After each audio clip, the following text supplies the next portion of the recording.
Welcome back, everybody. Today, I'm going to teach you how to add a milestone in Monday.com. Milestones are essential markers that help you track key moments in your project timeline, like deadlines, deliverables, or important meetings.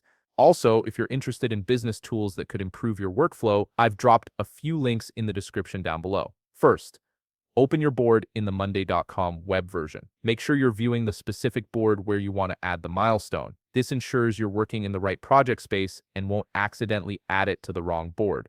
Next, click the plus icon at the top of the board to add a new column. This icon is typically located near the right side of your existing columns.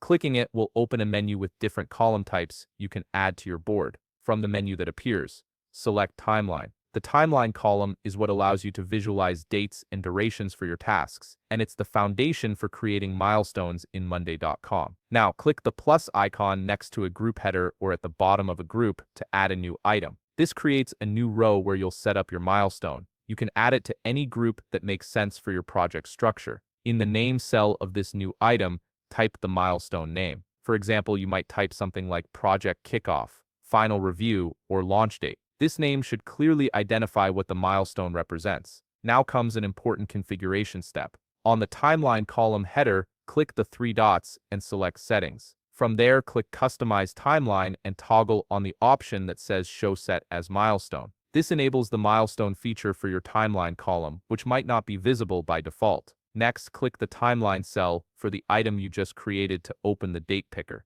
This is where you'll assign the specific date for your milestone. In the date picker, select a single date for both start and end. Unlike regular tasks that span multiple days, milestones represent a specific point in time, so you'll choose the same date for both fields. At the bottom of the date picker, click Set as Milestone. This transforms your regular timeline item into a milestone marker. The system will recognize this as a key point rather than a duration-based task. Finally, to verify your milestone is properly set up, switch to Gantt view. Click the plus icon at the top beside the main table and select Gantt. In this view, you should see a diamond marker appear on the timeline, which visually distinguishes your milestone from regular tasks. And that's it. You've successfully added a milestone to your Monday.com board, making it easier to track critical project moments at a glance. If you found this video helpful, please leave a like, subscribe, and see you in the next video.